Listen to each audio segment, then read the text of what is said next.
I stared at my reflection in the mirror of the antique sideboard, adjusting my pearl necklace. 8 p.m. was family dinner time in the Velasquez household. At least, not when my husband Rodrigo was alive. Now the children came more out of habit than out of respect for tradition. Rosa, the maid, was setting the table in the large dining room. Snow-white tablecloths, family china, silverware, just as one would expect in the home of the owner of the largest export company in the province. But I was a mistress only on paper, and this fact reminded me more and more often with an unpleasant taste in my mouth. Emiliano arrived at 8 o'clock sharp, as punctual as ever in matters pertaining to food. Tall, trim, in an expensive suit, he looked like his father in his youth. Only the eyes were different. Rodrigo had an open, direct gaze. His son's was wary, as if he were always calculating something. "Good evening, Mom." He pecked my cheek and immediately pulled out his phone, checking his messages. "Emiliano, we agreed no phones at the table." He looked up at me with a flicker of irritation but put the phone away. "Where's Valentina?" "She got held up. Said there was an emergency with the coffee machine at the cafe." I nodded. My daughter always found a way to be late for family gatherings. It wasn't because she didn't like us. She just didn't feel comfortable with the strained relationship between me and my brother. We sat down at the table and Rosa served the first course, pumpkin puree soup with pumpkin seeds. Emiliano ate in silence, glancing at his watch from time to time. "How are things going in the company?" I asked, breaking the bread. "Fine," he answered briefly, not looking up from his plate. "Fine isn't an answer. I'm the owner, after all, and I have a right to know what's going on with my business." Emiliano put aside his spoon and looked at me with barely concealed irritation. "Mom, we've discussed this 100 times. You're the owner legally, but I'm the one who actually runs the company, and I run it pretty well in case you haven't noticed. Profits are up year after year." "I've noticed, and I'm grateful for that, but I still want to be in the loop on the major decisions." "Okay," he sighed, clearly intending to get away with generalities. 50,000 tons of soybeans were shipped to Sao Paulo this week. The Chinese confirmed the contract for wheat, 700,000 tons by the end of the year. Happy? I felt my cheeks burning with annoyance. He's talking to me like I'm some annoying aunt who needs a bone to throw to get off her back. "Emiliano, I realize you think I'm incompetent in business, but your father started this company and I've been with him from the beginning. I know what grain exporting is, even if I don't know the ins and outs of modern logistics." "Mom, with all due respect, times have changed. What worked 20 years ago doesn't work now. Markets are more complex. Competition is tougher. You need to make quick decisions. Can't you make quick decisions in consultation with your mother?" He remained silent, and there was more answer in that silence than in any words. At that moment, Valentina arrived. I heard the sound of her old Volkswagen in the driveway, then the clack of heels on the marble floor of the hallway. "Sorry I'm late." She flew into the dining room like a whirlwind, throwing her light jacket over the back of a chair. Valentina was the complete opposite of her brother. Short, curly, with lively dark eyes and constantly ruffled hair. The coffee machine had decided to stage a revolution in the middle of the evening rush of customers. "It's okay, honey." I was glad my daughter had diffused the tension. "How are things at the cafe?" "Oh," Valentina sat down and immediately started gesticulating vigorously, telling me. "You know, I thought that the idea of author's desserts would fail, but it turned out to be the opposite. Yesterday, a journalist from a provincial newspaper came to visit. She wants to write an article about two sisters. Can you imagine? My little cafe in the newspaper." "That's wonderful," I smiled. Unlike my son, my daughter never hid her business from me. Maybe because her business was modest and didn't cause anyone to want to control it. And the dulce de leche and lavender cake is now ordered for birthdays all over town. Claudia from the flower store says that after she tasted my cake, she won't trust anyone else with her daughter's birthday party. Emiliano listened to his sister's stories with the look of a man who waits patiently for the children's chatter to end. "Valentina, that's very sweet," he said at last. "But you realize that your cafe is a hobby, not a business in the full sense of the word." The smile slipped from his daughter's face. "How is it a hobby? I keep 3 employees, I pay taxes, I have regular customers. All right, small business. But you have to admit, it doesn't compare to what I do." "Emiliano, I felt myself getting angry. What does comparability have to do with it? Valentina created her business from scratch. She didn't ask anyone for help. Did I? He turned to me. I took the company after my father died and grew it to twice its size. That's also called starting from scratch. You took a ready-made company with a customer base, a reputation, well-established processes. Mom, let's not do this. Valentina put her hand on my shoulder. Emiliano is right. Our scale is not comparable. But I don't need his scale. I like what I do. Rosa brought the main course, roast beef with vegetables. We ate in silence for a while. I could feel the familiar tension building. Every family dinner was a minefield, where any careless word could explode into conflict. By the way, Emiliano said, cutting off a piece of meat, we have an important meeting with the partners next week. There could be major changes in the structure of the company. I was alarmed. What kind of changes? It's too early to discuss the details, but if everything goes well, we will reach a whole new level. Emiliano, can you be more specific? What partners? What changes? Mom, he put aside the knife and fork and looked at me with undisguised irritation. You just said yourself that you don't understand modern logistics. Why do you need to know the details of a negotiation that you wouldn't understand anyway? I'll understand if you explain. Okay, he said slowly, as if explaining to a child. There is an opportunity to cooperate with a large Brazilian corporation. They offer favorable terms that will allow us to significantly expand our export operations. And what do they want in return? The stake in the management of the company. I felt my insides tighten. A stake in the company that my husband built, that he put his heart and soul into for 30 years. What share? Mom, let's not discuss the details over dinner. It's a complicated negotiation. There are many nuances. What share, Emiliano? A controlling share, he answered briefly. Valentina stopped eating and looked at her brother carefully. So they will be the owners of the company? They will be the main shareholders. But I'll remain the general director, so nothing will actually change. Nothing will change? I couldn't believe what I was hearing. Emiliano, do you realize what you're saying? You want to sell the family company? I want to grow the family company, and that requires investment, which we don't have. And you were going to tell me when? After you signed the contract? Mom, calm down. This is just a preliminary negotiation. Nothing's finalized yet. But you're already meeting with them, already discussing the details. Of course I am. Otherwise, how do you know if it's worth it? I've put away the utensils. I've lost my appetite. I want to attend this meeting. What? Emiliano looked at me as if I'd asked him to dance on the table. I said I want to attend the meeting with those Brazilians. Mom, that's impossible. Why not? I own a company. Because it's a delicate negotiation. There will be trade secrets, financial details. It's inappropriate for outsiders to be present. Outsiders. I felt my voice begin to quiver with indignation. I'm an outsider to my own company? You know what I mean. You're not involved in operational management. You don't know the current processes. Then tell me about the current processes. Bring me up to speed. Mom, this is going to take months, and we need to negotiate now. So I'll learn as I go. Emiliano rubbed the bridge of his nose, a gesture he'd learned from his father. Rodrigo did the same thing when he was getting impatient.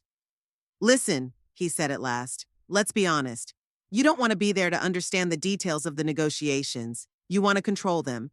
And I can't have someone controlling my job. Your job? Emiliano, this is a family company, not your personal business. Family on paper. In fact, it's run by me. I make the decisions, I'm responsible, I work 14 hours a day to make it profitable. And I'm grateful for that, but that doesn't mean you can treat her like property. What does it mean? That I have to ask permission every step of the way? Approve every contract? No, but I have to authorize the sale of a controlling interest. Valentina was silent the whole time, but I could see how tense she was. My daughter didn't like conflicts and always tried to avoid them. Maybe we should wait with these negotiations, she said quietly. We should do it calmly, without rushing. Valentina, you don't know anything about this, her brother said sharply. In business, you can't wait. Opportunities come and go. If we miss this chance, there may not be another. And if we don't, there may not be a company, I said. Emiliano got up from the table. You know what, Mom? Let's end this conversation. I can see that you have already decided everything for yourself. I'm the bad son who wants to sell the family inheritance. And you're a wise mother who knows better than me what the company needs. Emiliano. No, it's okay. I'm used to it. No matter what I do, no matter how hard I try, you'll always find something to criticize. That's not true. Yes, it is. When I increased profits by 30%, you told me to think about people, not just money. When I raised employee salaries, you said it was a waste of money. When I modernized equipment, you worried that we were growing too fast. He was right, and I knew it, but I couldn't admit it. I just want you to consult me on the important things, and I want you to trust me. We looked at each other across the table, and there was so much resentment in that look that it was hard to breathe. The meeting will be on Friday, he said finally. In the main office, there'll be a small reception for the partners. I'll be there. Mom, I'm begging you, don't. Why not? Because your presence could ruin everything. These people are used to a certain style of negotiation. They don't expect to see. He hesitated. What? An old woman minding her own business? I didn't say that, but I thought it. Valentina put her hand on my palm. Mom, maybe we should really go over the details first and then make a decision. I looked at my daughter. There was a plea in her eyes, not to cause a scandal, not to destroy the delicate balance that had been so hard to maintain in our family. All right, I said. I'll think about it. Emiliano nodded, taking his jacket from the back of the chair. Thank you for dinner. I have to go. I have an early morning meeting with my Chinese partners tomorrow. He kissed the top of my head and walked out. A minute later, I heard the sound of his car. Mom? Valentina moved to the chair next to me. Don't be so upset. He thinks I'm a nuisance. No, he doesn't. It's just, he's used to being in control, and here comes someone who can change his plans. I'm his mother, Valentina, and I own the company. Doesn't that give me the right to know what's going on? Of course it does. But Emiliano has rights too. He works really hard, has done a lot for the development of the company. I nodded. My daughter was right, but that didn't make me feel any better. After she left, I sat in the empty dining room for a long time, staring at the uneaten dinner. Rosa cleared the table, turned off the light, said goodnight. I sat in the dark, thinking about what had happened to my family over the years. When did we become strangers who can't have a quiet dinner together? It had been 3 days since that awkward family dinner, and I still couldn't get my son's words about the upcoming negotiations out of my head. Every morning when I woke up in my large bedroom overlooking the garden, I thought about the fact that somewhere in the center of the city, in an office building with the Velasquez Export logo, decisions were being made that could change my whole life. And I would be the last to know about those decisions. Wednesday morning, I got a call from Dolores, my secretary, or rather, my former secretary. After Rodrigo's death, I formally stopped needing an assistant, but Dolores continued to work for the company as a human resources assistant. She was a kind-hearted woman but a bit chatty, which in this case was to my advantage. Senora Catalina, she said in an excited voice, are you aware that there is a big reception at the main office on Friday night? I was sitting in my home office going through my correspondence, and I felt my heart beat faster. What reception, Dolores? Well, Senor Emiliano ordered to decorate the whole first floor, to order catering from the best restaurant in town. They say they're expecting very important guests from Brazil. The entire staff has been alerted that this is a high-profile event. So Emiliano was indeed planning a meeting with the very partners he talked about at dinner. And judging by the scale of the preparations, it was a big deal. Do you happen to know who exactly is coming? Some big corporation, I'm told. Mr. Severino is nervous, checking every detail. And Mr. Emiliano is so focused, he was in the office till 11:30 yesterday. After my conversation with Dolores, I walked around the house for a long time, trying to calm my anxiety. Emiliano was obviously preparing for something important, but he was still holding me back. It hurt, but it made me even angrier. The company bore our family's name. It employed people I'd known for years, and I was an outsider. By lunchtime, I couldn't take it anymore and dialed my son's number. Mom, I'm in a meeting, he answered dryly. What's wrong? Emiliano, they told me you're having a big reception on Friday. A pause. I heard someone speaking English in the background. Yes, there will be. I told you about the partners meeting. You said a meeting, not a reception for the whole office. Mom, I can't discuss this right now. I'll call you later. Emiliano, wait, I want to attend this event. Mom, we already talked about it. No, we didn't. You said you didn't want me to attend the negotiation, but it's not a negotiation, it's a reception. It's a social event. It's a business event, and it's inappropriate for unprepared people to be there. Unprepared people. That's what he's calling me now. Emiliano, I'm not asking to be involved in a technical discussion. I just want to see who you're negotiating the future of the family company with. Mom, trust me, you'll be bored there. It'll be all about logistics, grain prices, export prospects. Let me decide for myself if I'll be bored. Another pause. I could hear him breathing hard, holding back his irritation. All right, he said at last. If you insist, you can come, but please don't interfere in the conversations. This is a very delicate negotiation. Thank you, I replied, but he had already disconnected. The victory was won, but I did not feel joy. My son agreed to my presence as if he were doing a favor for an annoying relative. And once he had told me about all his plans, asked for advice, shared his doubts. When did that end? When did my boy turn into this cold, calculating man who sees me as a hindrance to his ambitions? For the rest of the day, I was out of sorts. I tried to read, but my mind kept returning to the upcoming reception. Who are these Brazilians? What do they want from our company? And most importantly, what is Emiliano willing to give them? By evening, I decided that I could not stay alone with my worries any longer. I needed someone to talk to, and I thought of Amaryllis. Amaryllis Torres had been my friend for over 20 years. We met when our children were in the same school, and we'd been close ever since. She worked in the town library, was an educated, sensible woman with a good sense of humor. After Rodrigo's death, it was Amaryllis who helped me through the most difficult months, when life seemed to have lost all meaning. I called her and suggested we meet tomorrow at the Two Sisters Cafe. Amaryllis immediately agreed she could always sense when I needed support. The next day, I arrived at Valentina's at 4:30. The cafe was located in the center of the city, in an old building with high ceilings and large windows. Her daughter had managed to create a cozy atmosphere here, combining home comforts with modern style. Soft armchairs, fresh flowers on the tables, shelves with books along the walls. All this made Two Sisters a place where one wanted to come not only for coffee, but also just to sit and think about life.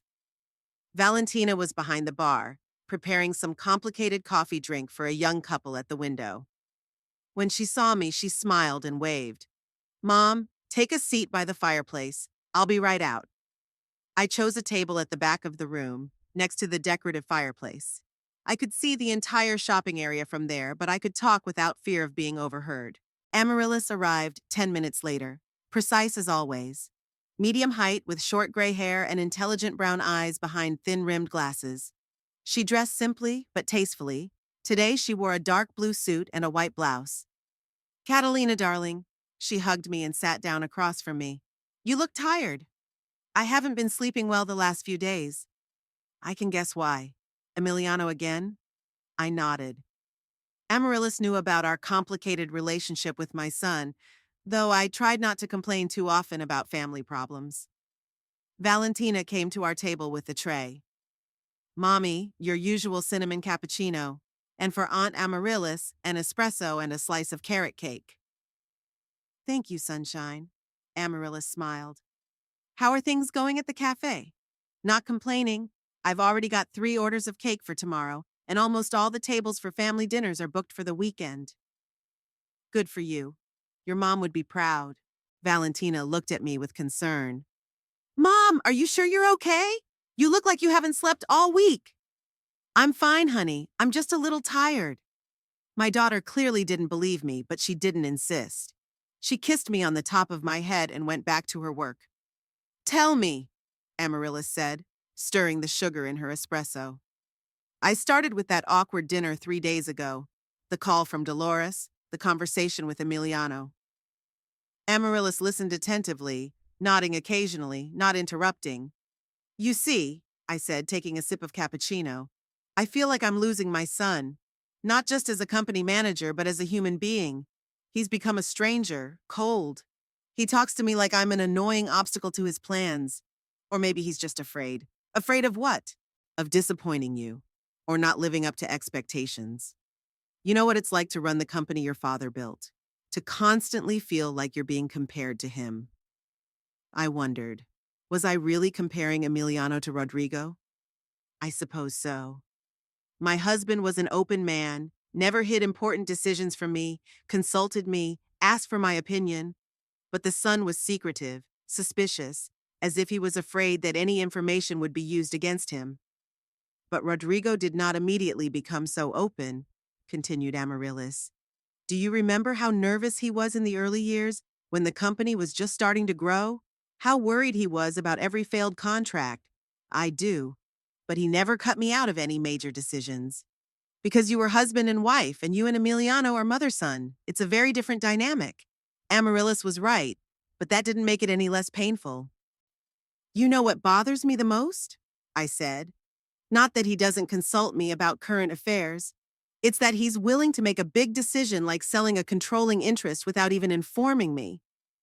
Are you sure he's really planning to sell controlling interest? Maybe it's just a partnership? He said it himself. They want a stake in the company. A controlling interest. Amaryllis frowned. This is really serious. And you're right. You can't make such decisions alone, even if you're the actual head. Exactly. But when I tried to explain it, he started talking about how I don't know about modern business, that I'm interfering with his work. Catalina, have you ever thought that he might be right, at least partially? I looked at my friend with surprise. What do you mean? Well, think about it. You're not really involved in the operational management of the company. You don't know the current contracts. You don't know the financial situation. You don't understand the specifics of international trade. And here you come and demand a say in complex negotiations. But I'm the owner. Technically, yes. But in fact, that question hangs in the air. In fact, Emiliano ran the company. He made decisions, took responsibility, worked from morning till night. And I received dividends and lived in the comfort of his work. Amaryllis, do you think I'm wrong? I think you're both right. And you're both wrong. You have a right to know about important decisions regarding the family business. And he has a right to autonomy over the company he actually owns. Then what do? Compromise. Shouldn't we offer Emiliano some option that would suit you both? Like what? I don't know. That's a family matter. But we certainly shouldn't have a confrontation at this reception on Friday. I finished my cappuccino and looked out the window. It was starting to get dark outside. The streetlights were on. People were passing by, hurrying home after a day's work. The usual life of an ordinary provincial town, where the biggest company was our family firm. You know, I said, sometimes I think that since Rodrigo's death, I have turned into a useless old woman who only prevents young people from living their lives. Catalina, don't be silly. You're 54 years old. You're a beautiful, intelligent woman. You have many more years of active life ahead of you. Active? What do? Read books, go shopping, see my girlfriends? It's not a life, it's an existence. What's stopping you from making a change? What do you mean? Find something to do. Maybe do some charity work? Or start your own business? You have the means, the connections, the experience. What experience do I have? I've been a wife all my life, then a mother, then a widow. I've never worked on my own. But you spent 30 years watching Rodrigo build a business, attending social events, meeting partners, understanding the logic behind the decisions. That's experience too. Amaryllis was right. I did know a lot about business, I just never put it into practice. Always in the shadow of my husband, then in the shadow of my son. What if I tried to take a more active part in the company's affairs? I said thoughtfully. Not to interfere with Emiliano, but to participate, to study the current processes, to understand the finances. That's a great idea, but it requires Emiliano's consent. And if he doesn't agree, then you'll think of other options. We talked for another half an hour about various things, about Amaryllis's work in the library, about her grandchildren, about plans for the weekend. But my mind was on Emiliano and the company. As I was saying goodbye to Amaryllis, she said, Catalina, remember the most important thing. Family is more important than business.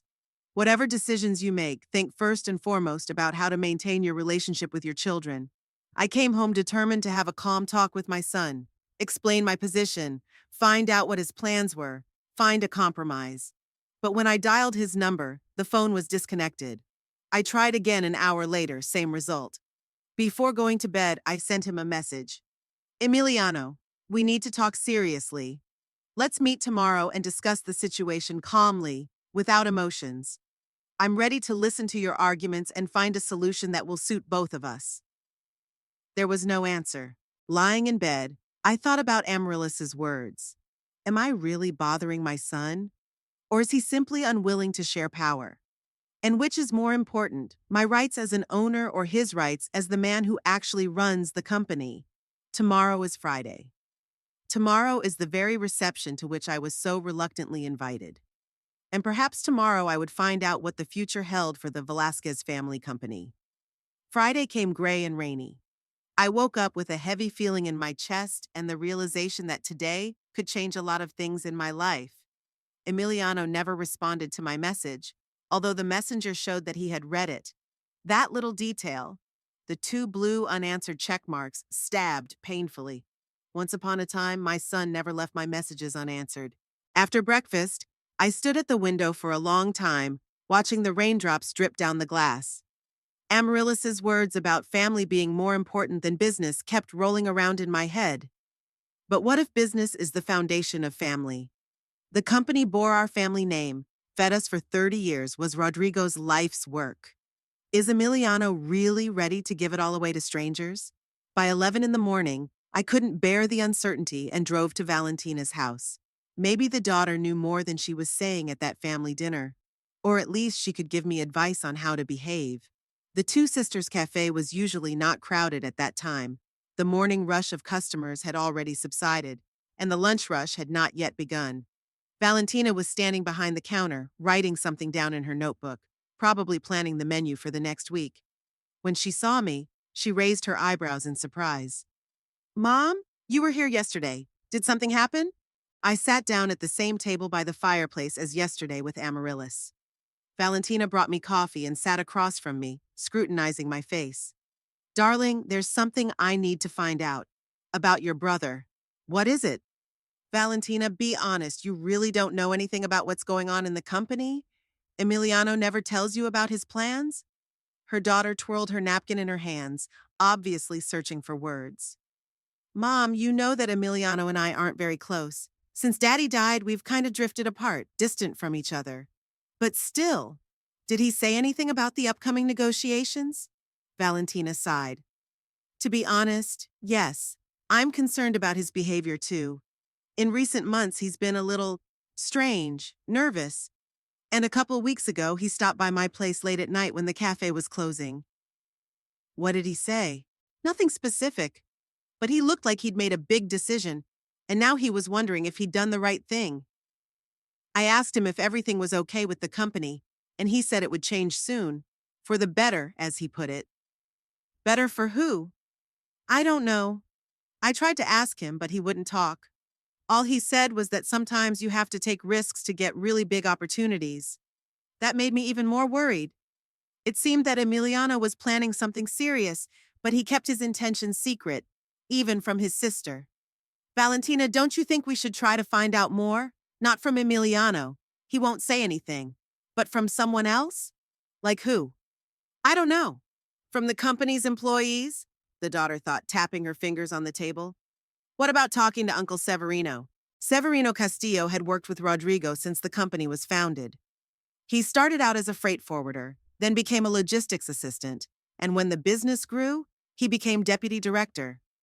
After her husband's death, it was Severino who helped Emiliano get up to speed, explained all the intricacies of working with international partners. He was an honest, decent man, devoted to his family. That's a good idea, I agreed. But would he agree to talk to us?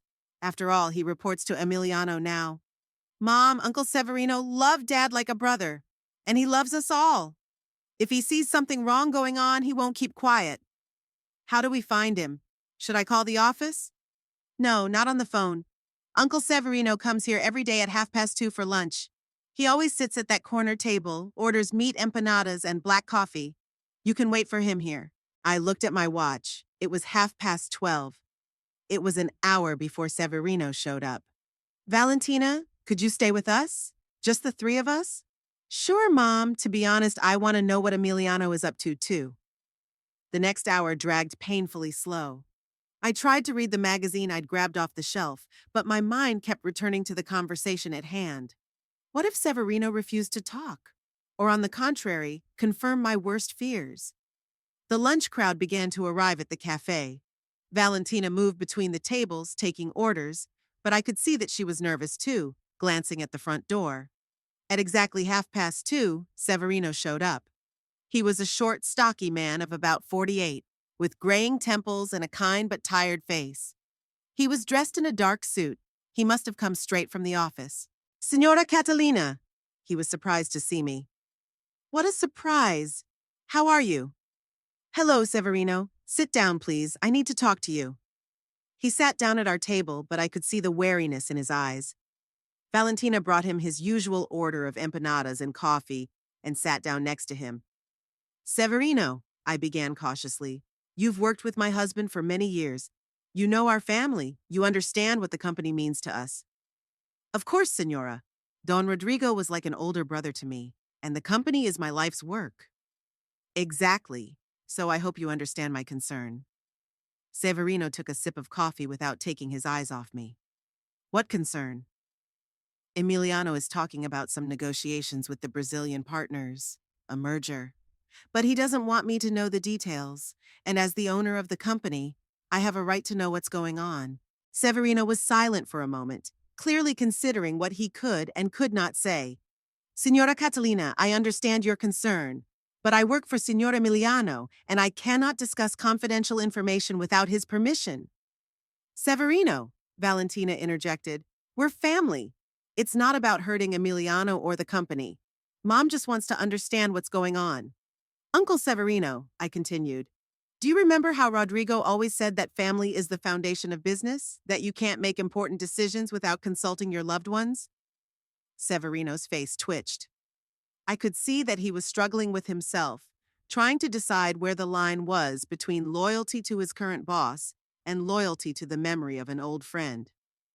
Senora, he said at last, if Don Rodrigo were alive, he would never have made this decision alone. What decision, Severino? He was silent again, and then asked quietly, you really don't know anything about the negotiations with AgroSul Export? Only that it's some Brazilian corporation that wants to cooperate with us. Cooperate, he grinned bitterly. If that's what you can call what they're offering. Severino, please, speak plainly. What's going on? He looked around, making sure no one was listening, and leaned across the table toward us. AgroSol Exports is a huge corporation, one of the largest in South America. They're in the business of buying up small, family-owned agro-export companies. Buyouts? I asked you again. Yes, they come in with an offer of partnership, but in reality they buy the company, leaving the former owner with a token position and a percentage of the profits. Valentina turned pale. So Emiliano wants to sell the company? No, he doesn't. He's almost sold it. All that's left is to sign the final documents. I felt the ground slipping away from under my feet. So all my fears had been realized. What's more, it was even worse than I thought. But why? I asked. The company was making good profits, growing. It is. Severino nodded. But Mr. Emiliano wants more. AgroSul is offering him a huge sum, more than the company will earn in 10 years, plus a guaranteed position as regional director with a high salary. And what will happen to the rest of the staff? Some will be fired. The Brazilians will bring in their own people for key positions. Some will be retained, but on worse terms. And the name of the company will be changed. It will be a branch of AgroSul Export. So there will be nothing left of Velasquez Export? Nothing. We sat in silence, digesting what we had heard. Valentina was twirling her napkin in her hands, and I was looking out the window at the rainy street. Severino was finishing his empanadas, but it was obvious that he had lost his appetite. Severino, I said at last, what do you think of this deal? He sighed. Senora, I have been with the company for 24 years. I remember how Don Rodrigo started, with one truck and 2 employees. I saw how he fought every day to create something meaningful, something that would remain for his children. And now it's all going to be sold for money. Did you try to talk Emiliano out of it? I did. I told him there were other ways to grow the business. You could take out a loan, find investors, expand your geographic reach. But he won't listen. He says I'm old-fashioned, that I don't understand modern realities. But maybe he's right? Valentina asked quietly. Maybe this is really the best way out? Severino shook his head. Senorita Valentina, I have worked in this field for many years. I know how corporations like Agrosol do business. They buy a company, squeeze a few years' profit out of it, then close it down or sell it to someone else. To them, it's just numbers in a report. To us, it was life. Severino, I leaned toward him. Are the papers signed yet? Preliminary, yes. But the final agreement is to be signed tonight, at the reception you probably know about. So it's not too late to make a change? Theoretically, yes. But Mr. Emiliano is determined. He already has an idea of how he's going to spend the money. Spend it how? He says he'll buy an apartment in Buenos Aires, work at Agrosol headquarters. New life, new opportunities. So Emiliano wasn't just selling the company, he was leaving his hometown to start a new life in the capital. And what about us? Valentina, me, the people who had worked for the company for many years? Mom? Valentina took my hand. What are we going to do? I looked at my daughter, then at Severino. In his eyes, I saw the same confusion I felt myself. A man who had given 30 years of his life to the family business suddenly found out that it had all been for nothing. Severino, I said, officially, you can't stop Emiliano from signing these documents? No, he's the CEO. He has the authority to negotiate. I'm just the deputy. And unofficially? He looked at me carefully. What do you mean? I mean that technically I'm still the owner of the company. And if I say I don't agree to the sale, Emiliano can't do anything. Signora, are you sure you're ready for an open confrontation with your son? That question hung in the air. Was I ready? Yesterday, all I could think about was finding a compromise, keeping the family together. And today, I learned that my son is ready to destroy my husband's life's work for personal gain. I don't know, I said honestly. But I'm certainly not ready to watch him silently sell what his father created. Severino nodded. Then you have a chance. Tonight, during the signing of the documents, you can declare that as the owner of the company, you do not consent to the transaction. Is that legal? Absolutely. Emiliano has the right to run the company, but he can't sell it without the owner's consent. But then the Brazilians can just go to another supplier. They could, but at least the company will stay in the family. Valentina squeezed my hand. Mom, think about it. If you do this, Emiliano might not forgive you.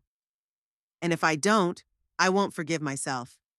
We talked some more about the details of the upcoming reception, how best to behave, what to say.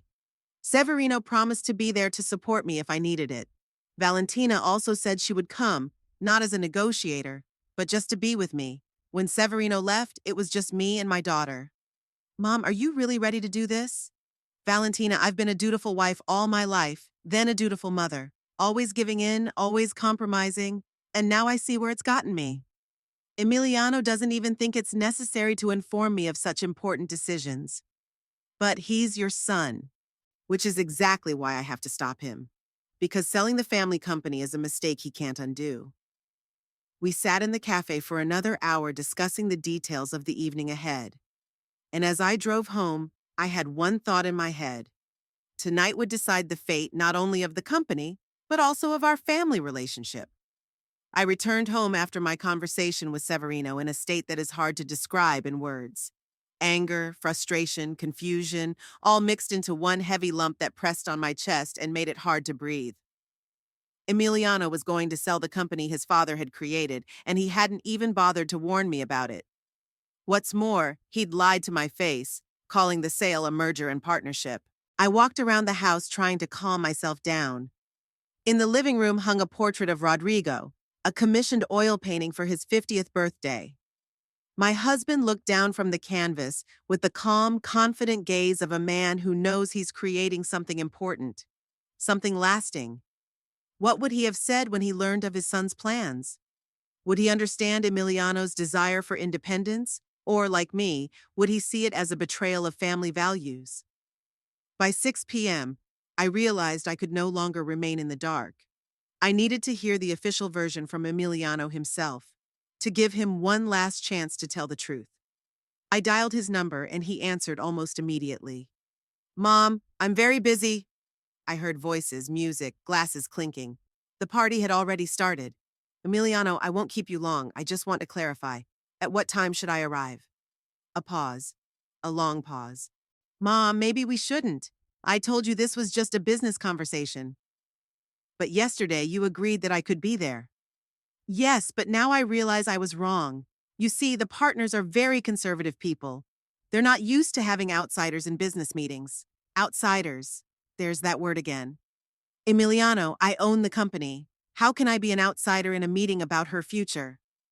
"Mom, let's not discuss this right now. I have important people here. I can't be distracted by family matters." Family matters. The future of the company his father was building was just a family matter for him to put aside for later. "Okay," I said, keeping the tremor out of my voice. "Then I'll see you tomorrow. And then we'll talk about everything in detail." "Sure, Mom. Tomorrow. Bye." He disconnected, and I stood with the phone in my hands for a long time, listening to the beeps. So the final decision was made. I would not be allowed to the party, where the fate of the family business would be decided. And tomorrow, Emiliano would confront me with the fact that the deal had been signed.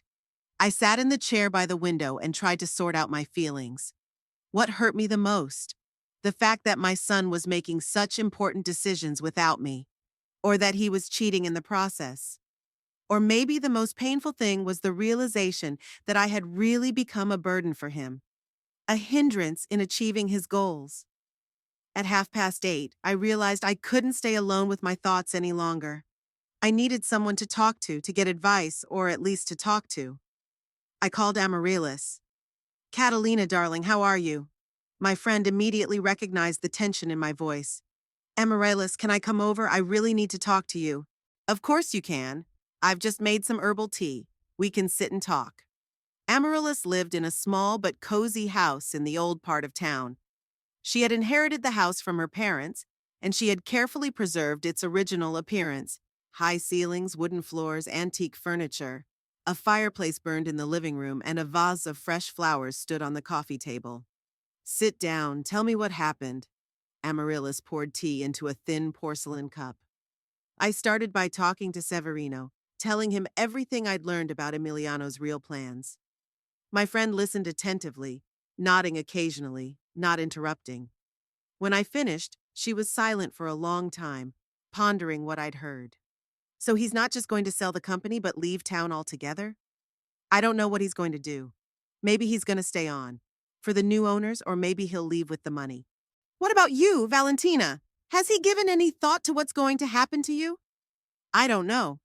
Amaryllis stood up and walked across the room with her hands behind her back, a habit left over from her library days, when she used to walk between the shelves, pondering the complex queries of readers. "Catalina, are you sure Severino is telling the truth? Could he be misunderstanding or exaggerating something?" "Amaryllis, this man has worked with Rodrigo for 24 years. He wouldn't slander his friend's son without a good reason." "Then it turns out Emiliano is really lying to you." "It turns out he is."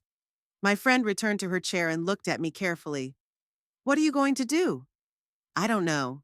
Emiliano just called and said he changed his mind about me attending the party.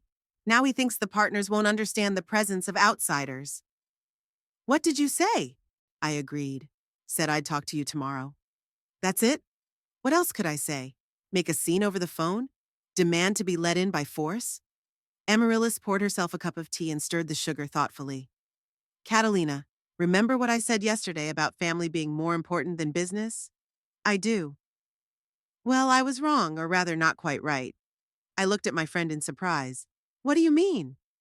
family is really more important than business, but family is not only blood relation, it is also common values, mutual respect, honesty with each other. And if it's not, then blood kinship becomes just a biological fact. What you're saying is that I'm saying that Emiliano doesn't treat you like a son and his mother, but like a stranger and a nuisance. He lies to you, ignores your rights, makes decisions that affect the whole family without consulting anyone. But he's still my son. And that's why you have to stop him, not as a company owner, but as a mother. Because what he's doing is wrong. And if you don't say anything now, he'll think it's okay to keep treating you like you're nothing. Amaryllis was right, and I knew it. But understanding and acting are different things.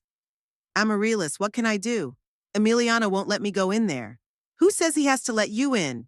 I don't understand. Catalina, you own the company. You own the office building.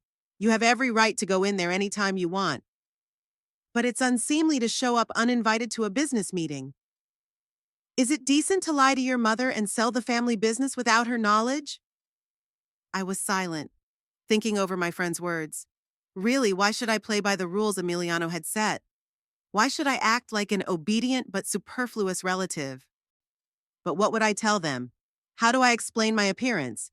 What's there to explain? You're here to meet the partners of your company. See what their plans are for the partnership. Emiliano will be furious. So be it.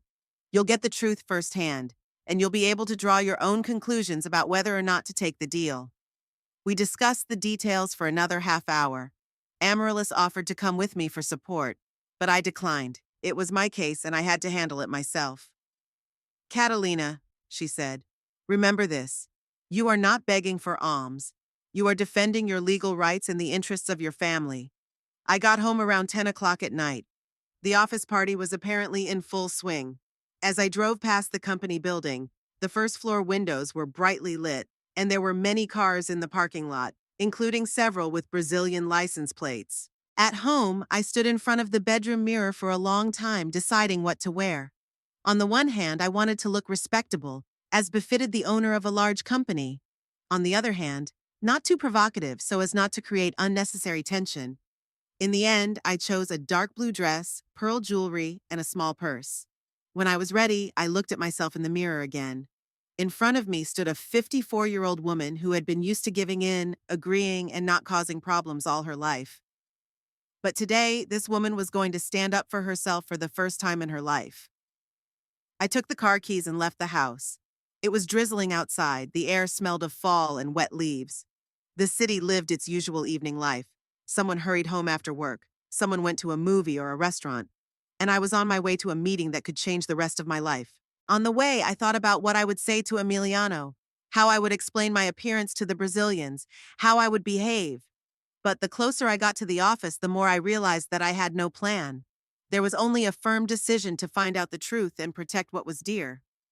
I parked in the far corner of the parking lot so the car wouldn't be immediately visible. I sat behind the wheel for a few minutes, gathering my courage. Shadows flickered in the office windows, muffled voices, and laughter. Somewhere out there, among those people, my son was signing the papers to sell the company that had been his father's life's work. I got out of the car, adjusted my dress, and headed toward the entrance of the building. The guard at the door recognized me and bowed respectfully. I was still the boss to him. I nodded to him and went inside. There was indeed a party going on in the first floor lobby. Tables with appetizers, waiters with trays, elegantly dressed people with glasses in their hands. A small jazz band was playing in the corner. Everything looked very solid and expensive. I stopped at the entrance, looking around the room. Emiliano stood in the center, surrounded by a group of men in expensive suits. Apparently, they were representatives of AgroSul Export. His son was animated, gesticulating, explaining something. Severino was standing next to him, but he looked tense, uncomfortable. I stood at the entrance to the hall and felt my heart beating so loudly that it seemed to be heard by everyone around me. A picture I had imagined many times over the past few days was unfolding before me, but the reality was even more impressive. The entire first floor of the office had been transformed into a luxurious banquet hall. White tablecloths, fresh flowers, crystal glasses. Everything said that Emiliano was really planning to celebrate something very important. The guests were dressed expensively and tastefully. I counted 30 people, local businessmen I recognized, and strangers, probably the same Brazilians. They stood out from the rest, not only because of their accents, but also because of the confidence in their movements, characteristic of people used to making big decisions. For a few seconds, no one paid any attention to me. I took advantage of this to get a better look at what was going on. A small stage with a microphone was set up in the far corner of the hall. Obviously, speeches were planned. Enlarged photographs hung on the walls, the history of Velasquez exports, shots of fields, grain elevators, ports. The irony of the situation was striking. The company was celebrating its own sale, surrounded by symbols of what was soon to be gone. I moved slowly along the wall, trying to remain inconspicuous. I wanted to understand the situation first, to hear what was being said, and then to act. One of the waiters offered me a glass of champagne, and I took it, even though I didn't feel like drinking. Senora Catalina? I heard a surprised voice behind me. I turned around and saw Dolores, my former secretary. The woman looked elegant in a dark dress, but her face was confused. Senora, Senor Emiliano said you couldn't make it. There's been a change of plans, I answered as calmly as I could. How are you, Dolores? Fine, thank you. Yeah, we're all so excited about what the company is going through, she said, uncertainty in her voice. Apparently, the employees didn't know all the details of the upcoming deal either. A new level? I asked her again. Well, yes, Senor Emiliano was talking about expansion, about new opportunities. Dolores hesitated, apparently realizing that she had said too much. At that moment, I noticed that Severino had seen me and was slowly heading in our direction. His face was tense, his eyes troubled. Senora Catalina, he came up and said softly, you had an agreement with Senor Emiliano.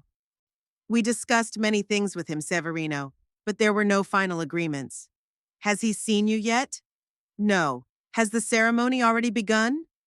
Severino looked at the group of people in the center of the room. It will begin soon. Senor Emiliano plans to make a speech in a few minutes. What speech? He wants to officially announce the partnership with AgroSul Export, introduce their representatives, and sign the final documents?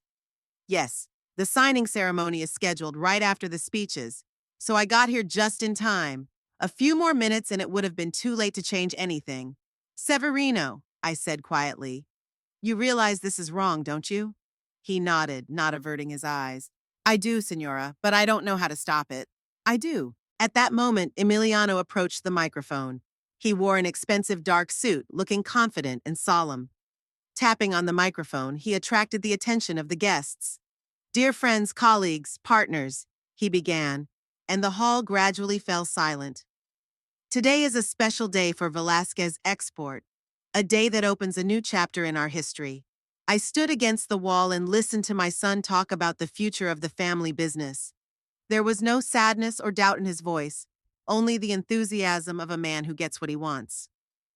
30 years ago, my father, Rodrigo Velasquez, founded this company with a simple dream: to connect Argentina's fields to world markets. He started with one truck and an iron will. Today, Velasquez Exports is one of the leading agricultural exporters in the region. Applause filled the auditorium. I looked at the faces of the guests. Many of them really knew Rodrigo, worked with him, respected him. I wondered if they knew what was really happening now. But time does not stand still, Emiliano continued. Today's world demands new solutions, bigger scales, global thinking. And today I am pleased to announce a strategic partnership that will take our company to a whole new level. He gestured to the microphone and invited a group of men I had never seen before. Tall, confident men in expensive suits, typical representatives of big business. Let me introduce Mr. Fernando Carvalho, Regional Director of AgroSul Export Corporation, and his team. One of the Brazilians took the microphone. He spoke in Spanish but with a noticeable accent. Friends, we are honored to partner with such a respected company as Velasquez Export. We see great potential in this region and are ready to invest heavily in its development. Invest. What a beautiful word to describe a purchase. Our corporation operates in 12 countries in Latin America, Carvalho continued. We have our own ports, elevators, logistics centers, and now all of this potential will work for the development of local agribusiness. As I listened to this speech, I realized that a well-rehearsed performance was unfolding in front of me. The Brazilians talked about partnership and development, but they didn't say a word about what happens to the former owners, to the local employees, to the family traditions. Carvalho handed the microphone back to Emiliano. "Thank you, Mr. Carvalho, for your kind words," said my son. "Now I want to say a few words about what this deal means for all of us."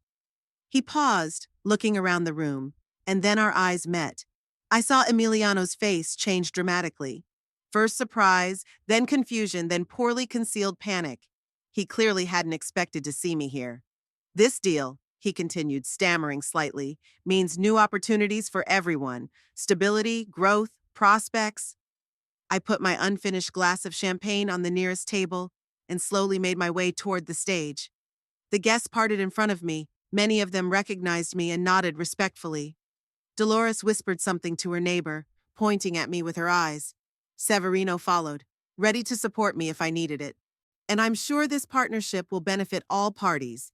Emiliano tried to continue speaking, but his voice sounded increasingly strained. I walked up to the stage. The hall fell silent. Apparently, everyone realized that something unexpected was happening. "Emiliano," I said softly, but so that the microphone could pick up my words, "may I say a few words?" My son looked at me with wide open eyes. I could see him frantically thinking about what to do. On the one hand, it would be indecent to refuse his mother in front of everyone. On the other hand, he knew that my appearance would not bode well for his plans. "Mom, this isn't really the right moment." "Why?" I took the microphone out of his hands. "I think it's a good time for the owner of the company to greet potential partners." The word owner sounded like a thunderclap in the hall. Many of the guests looked at each other.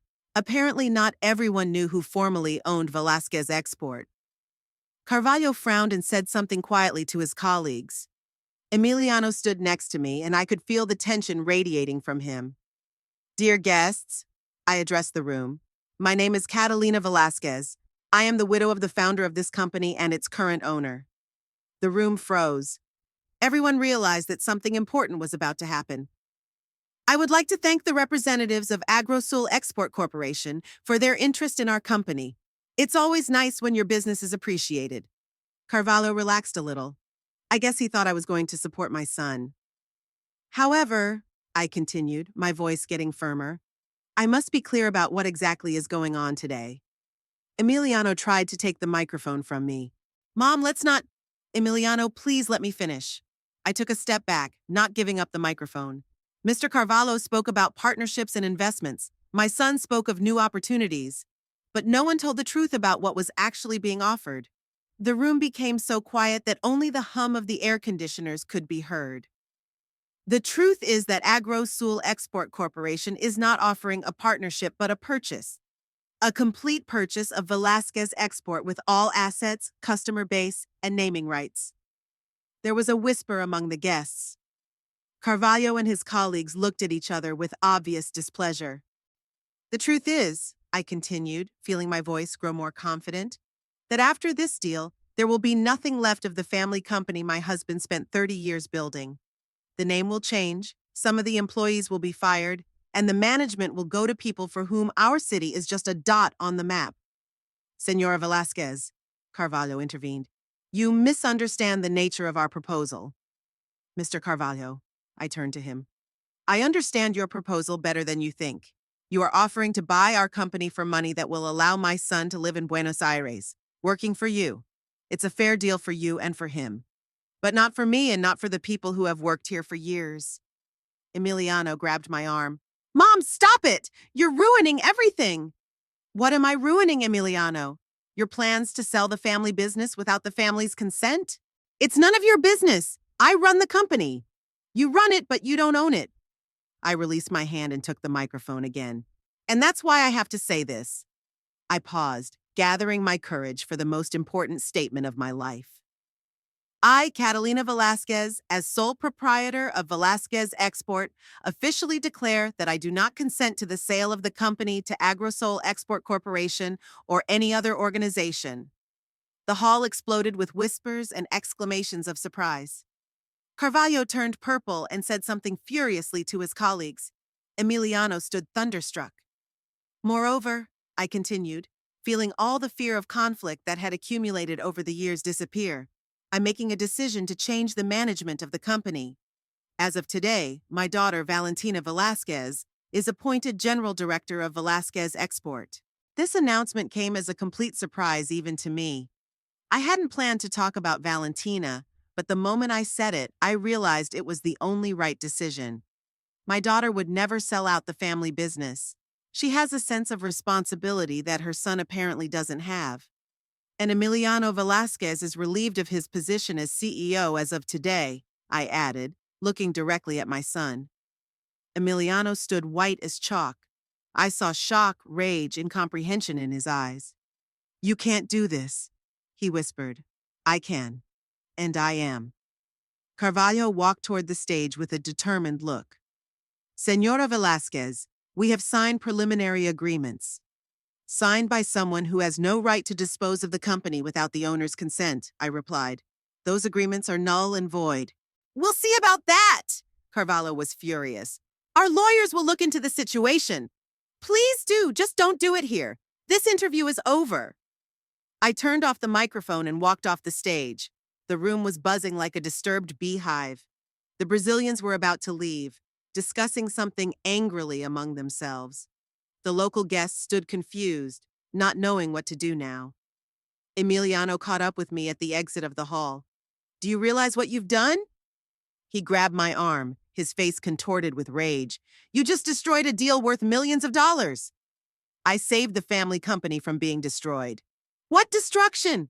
It was a development. Emiliano, you wanted to sell your father's business for money and maybe leave town. Don't call it development. What's wrong with that? I have a right to my own life. You do, but not at the expense of the family inheritance. He let go of my hand and took a step back. So you prefer Valentina, I always have. I prefer someone who won't sell out the family business for personal gain. Fine, he said softly, but his voice was ice-cold fury. Then run it yourself, without me. Emiliano. No, mother, you made a choice. Now live with the consequences. He turned and headed for the exit. I wanted to call out to him, to say something that would soften the situation, but the words wouldn't come. Severino approached me. Signora, you did the right thing. The right thing. I stared at the receding figure of my son. I just lost my son, Severino. But you saved the company and perhaps saved him from making a big mistake. The last guests were leaving. The waiters began to clear the tables.